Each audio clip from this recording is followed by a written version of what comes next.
Thank you so much for being in this space with me. Thank you.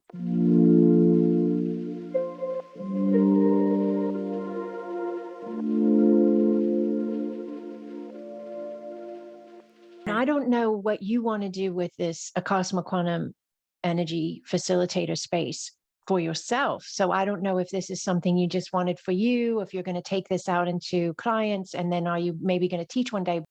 I mean, I'm not doing ACASMA, but I'm doing energy healing, and I would like to phase out what I'm doing because I have felt for a long time that it is stale, or that's not the right word, but like it's. I know what you mean. We're using the best words we can. Yes, I understand. And so I'm loving the ACASMA space, absolutely bringing it into the client space. And I was just telling my friend, I'm like, ooh, I wonder what it means to like be a teacher. Like that would be so cool. So now here we are, right? Right. So I mean, I don't want to be presumptuous to assume that for myself, but it would be awesome. Oh no, I can already get that vibe with you right away. So I'm assuming already. So we'll assume together. Awesome. The thing is, I've been teaching people since 2020 to do this, right? And it's expanded greatly and incredibly. If you think about the amount of promotion we really have, because it's basically, if you have to find me, you have to find me. So to be moving in, I think we're in 7 languages now, headed into 10. Amazing. Across the globe, and just all of it.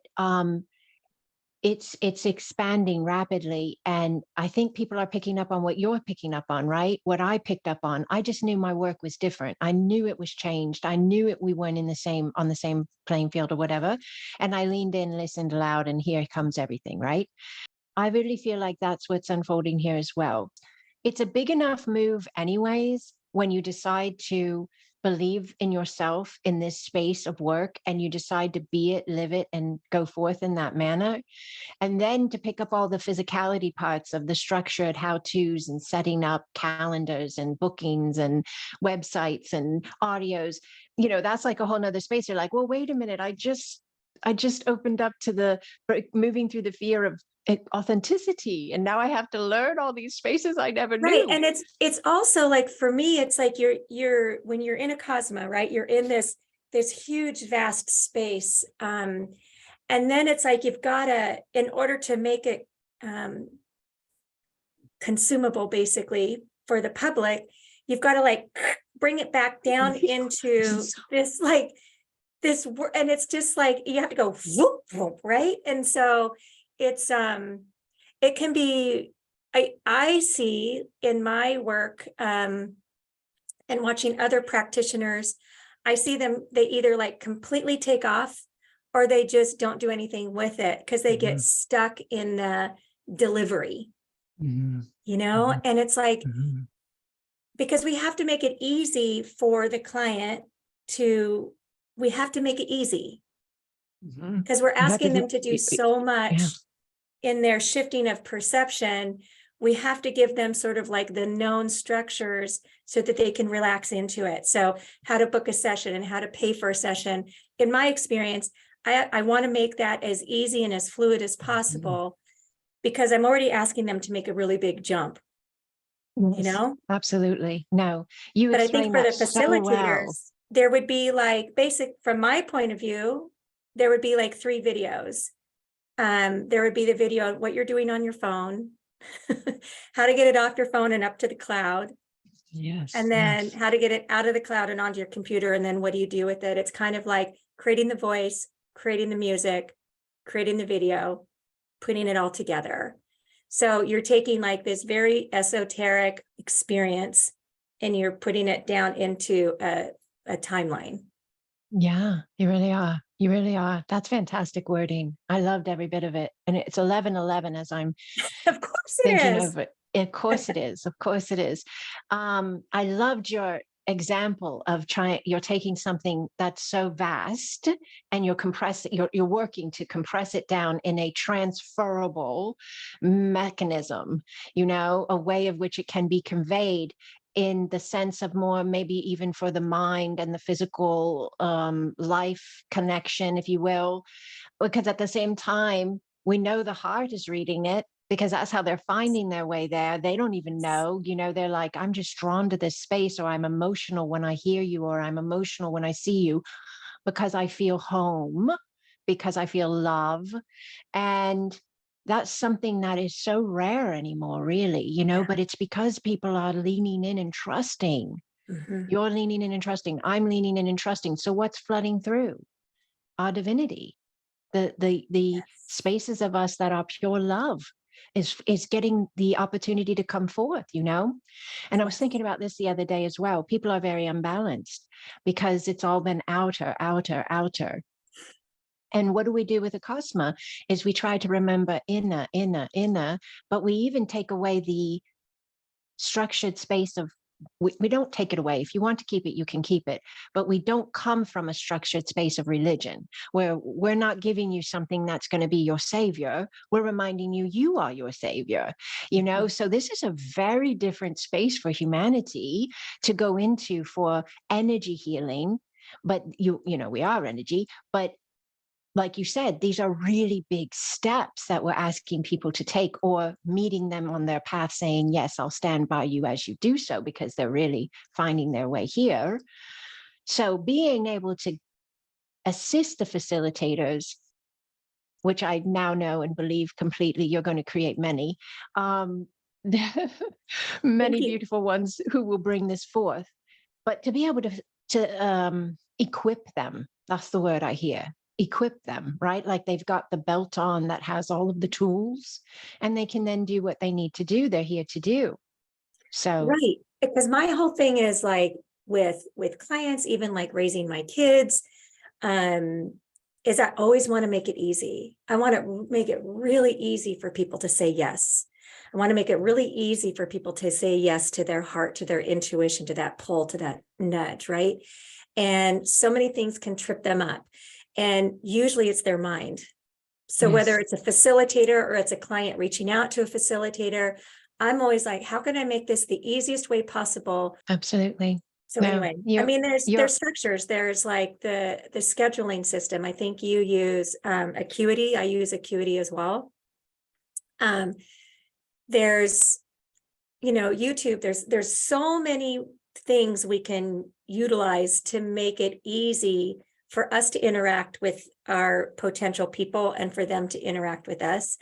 It's just taking our brain from that big, huge vastness. And it just feels like such an about face. But if you can, I feel like, having a PDF that this are the steps that you do. And then every step has a little link to a video that says, and this is how you do that. And this is how you do that. That's, some people aren't going to need this. Some people, probably more the younger people, they're going to be like, oh yeah, I got it. Like I've done this like since I was 7. But people like me, who are older, that can be very intimidating. Yeah.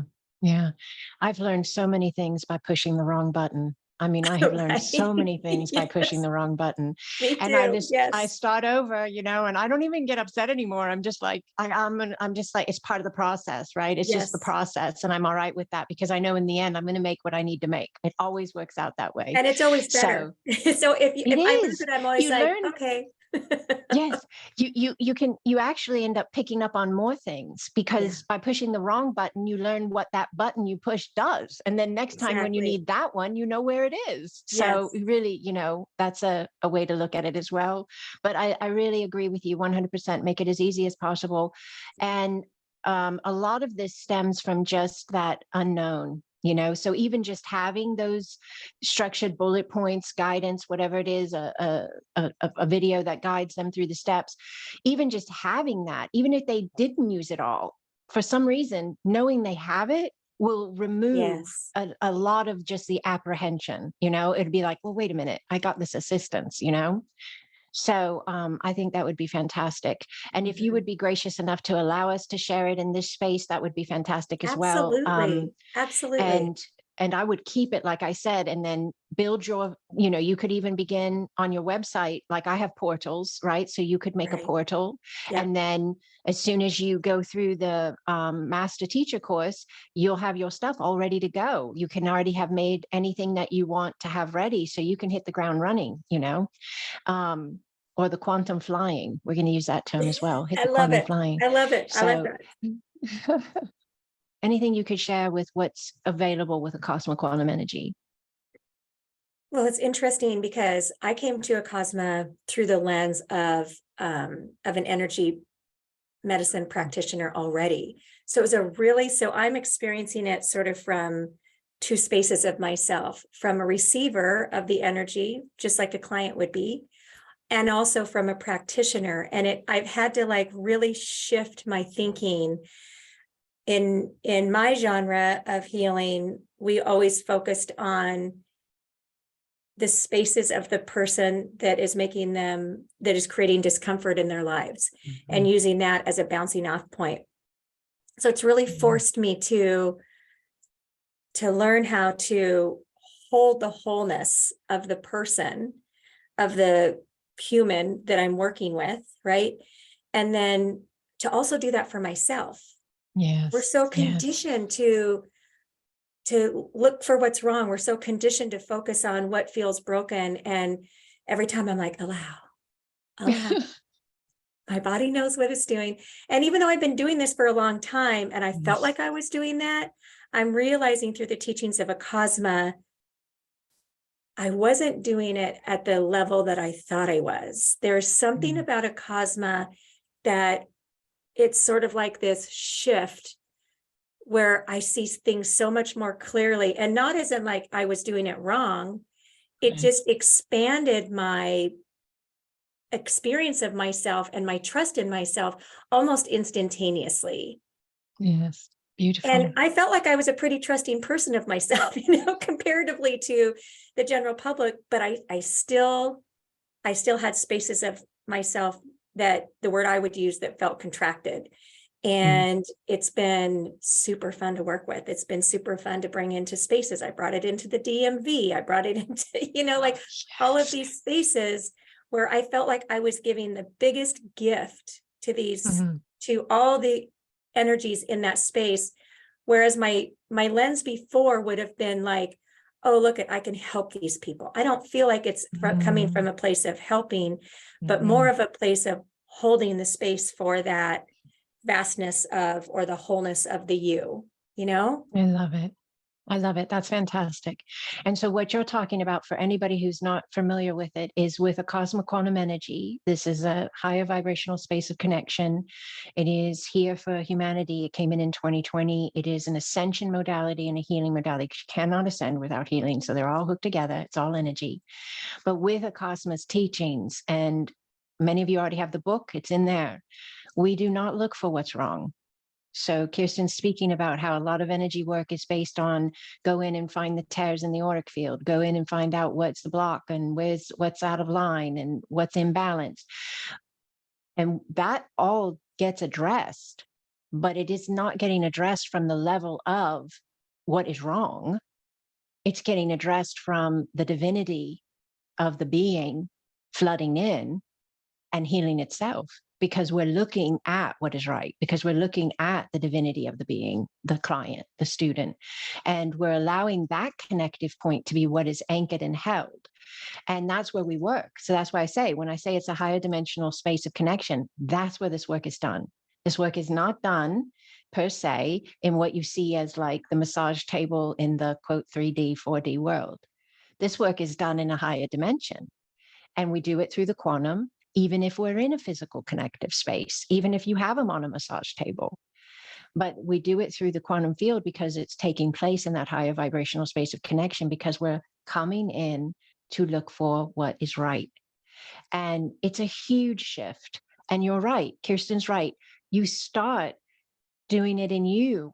That's the only way we can do it for anyone else anyways, right? And we start doing it in our own being. And then we begin to become that higher space of ourselves, where we can, because whatever you look at, you expand, right? Whatever you focus on, talk about, whatever. So the more we lean into these spaces for ourselves, the more we anchor them for us. So when she's walking into the DMV and she's Acasma Flow, that's her connective register or point of contact in her being, in her consciousness, that says higher vibrational space of connection. Yes. And the fun part was that there was one person that was having a real difficult time. And so I started Acasma Flow to the space. And when they were done and they were still pretty upset, they came and sat right next to me. There were all these other chairs and they sat right next to me. It was beautiful. Oh, I love it. My whole body got chills as I was seeing this, as you were saying it. That's beautiful. That's beautiful. They were drawn to the love. They were drawn to the love. And so that's what this is, really. It is the reconnection to the space of love at its purest form, the original state of all of us before anything's placed on the other side of the words I am. No titles, no roles, no lifetimes, no spaces. And we're allowing that to come back in, if you will, because we're always it. We're always that. That's the thing you are forever, eternal soul, right? But we've been trained and programmed, and there's no judgment here. It's part of the process of ascension. This is how you wake up. This is how you move into the next space of your being. But it's always been look outside of you, right? And be very wary and make sure you're safe and watch out for this and watch out for that. And so all those spaces have been, they're like hypersensitive, or they're like super overblown, you know? And then, so this other space, the internal core essence of the being, love, origin, is like dormant, you know? And so Acasma comes in and says, let's balance this out. Let's balance this out. And the flood of that other space of you, really, the I am, right, pours in. And like you said, it's very quick, right? Very quick. And everyone registers a bit differently. The space of you that you're reconnecting with is your purest essence. And it's flooding in at it knows exactly the register of what it should be, because it is you. It is you. There's no separation. So when it understands, you understand, I want the reconnection, I want the balance, then you have intended the opening of you. And so that's what happens in these spaces with ACASMA Quantum Energy, whether it's a session or whether it's a course. It's the reconnection of that essence, that energy. So what does that do? It balances things, because the being that has been living separated out, spaces of fear, spaces of survival, spaces of fight or flight, that being returns to its coherent remembrance, right? More of its wholeness. And that was a weird one for me at first. I would tell people, go into your wholeness. I would say, go into your wholeness, right? Allow your wholeness. People are like, what's this lady talking about? Some people. And so I understood I had to give a couple other words. That's the space of you that is your eternal light. It's your consciousness. It's the space of you that's inhabiting the format, the body, the human, the life, the soul space, this particular now, that is going to then move on and inhabit another one and another one and another one. It's the space of you that's been in another one prior. And everyone is different. But that's wholeness. So when I say let your wholeness in, trust your wholeness, allow your wholeness, it's because that's the balance. Does that make sense? It's the balance of stopping living from, coming from, believing from, and creating from, because that's how it's all being created, is the way we're living and believing, thinking, speaking. But stopping coming from that compartmentalized, separated out version, and allowing ourselves to truly live from, think from, be from the wholeness, the eternal space of ourselves in the now. That to me is ascension. That to me is the divine remembrance. And that's what we find in this space with ACASMA. So I love what you shared. Do you have anything else you might want to give to them, reference this concept of maybe I don't know enough, maybe my energy's, I've had that said to me before. I'm pretty low vibe. I have a lot of anxious thoughts or depression thoughts. People will say that to me, and they'll say, I don't know if I can do this. This seems like really higher energy. So I mean, I get that. I get that on so many levels. I think a lot of us been taught to believe that we're less than, and you can fill in the blank of less than. whether it's less than the other person, less than what I should be, less than the divine. And ACASMA, it doesn't require a leap of faith. It requires an allowance of faith. It would be in what I would say, like, you don't have to believe it yet. That's okay. You don't have to believe you're magnificent. You don't have to believe you're divine. You don't have to believe that. But can you allow the possibility that there might be a corner of you somewhere, some way, somehow that is within you, that is that? And what would happen if we allowed that to expand at the rate and frequency that is right and best for you? I love that. Oh my gosh, I have to put that in the video. Can you allow? I love it. I love it. You don't have to have full faith in it. You don't even have to resonate fully and feel completely safe in that concept or idea of yourself. But could you allow the possibility of that flow in your now?